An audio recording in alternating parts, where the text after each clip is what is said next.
Michael de Freitas, later known as Michael X, was a Trinidad and Tobago-born activist whose life journey encompassed activism, crime, and a controversial execution.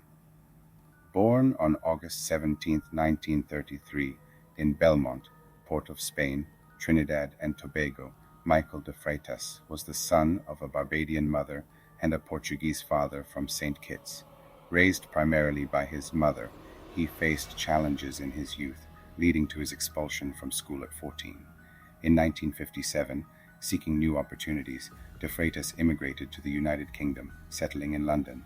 In London, de Freitas initially worked as an enforcer and frontman for a slum landlord. He became involved in the radical politics and groups active in and around Notting Hill. By the mid-1960s, he self-converted to Islam and adopted the name Michael Abdul Malik. Michael de Freitas had a notable encounter with Malcolm X during the latter's visit to London in 1965. This meeting significantly influenced de Freitas's trajectory in activism. Inspired by Malcolm X's ideology and leadership, de Freitas adopted the name Michael X, aligning himself with the Black Power movement. While this encounter was pivotal, there is no substantial evidence to suggest an extensive or ongoing personal relationship between Michael X and Malcolm X beyond this interaction. In 1971, Michael X returned to Trinidad and Tobago and established a commune in Christina Gardens, Arima. This commune, also referred to as the Black House, was intended as a center for Black empowerment and agricultural development.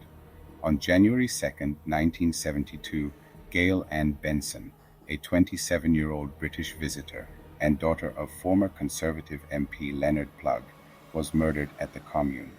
She had been using the name Haile Kimga and was associated with Michael X through her relationship with his associate, Hakeem Jamal. Benson was chopped multiple times with a cutlass and buried alive in a shallow grave on the property.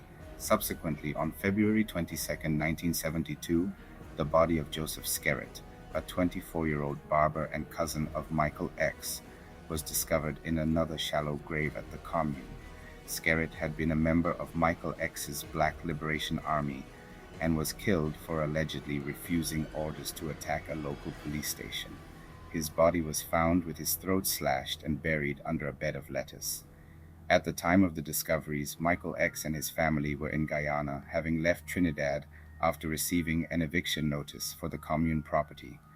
Following the issuance of arrest warrants, he was captured in Guyana and extradited to Trinidad, where he was charged with the murder of Joseph Skerritt. Although also charged with Benson's murder, he was never tried for this crime. During his trial, it was alleged that the killings were carried out by his followers, Stanley Abbott and Edward Chetty. A witness testified that Skerritt was killed for disobeying orders from Michael X.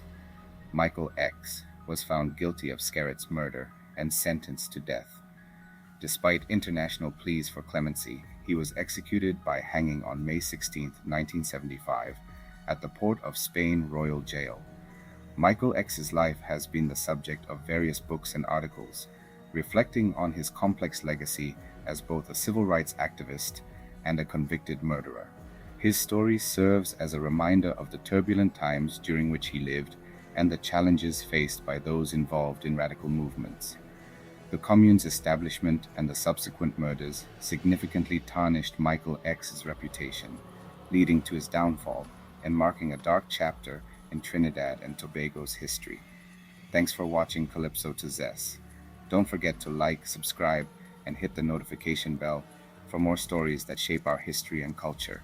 Until next time, keep zessing.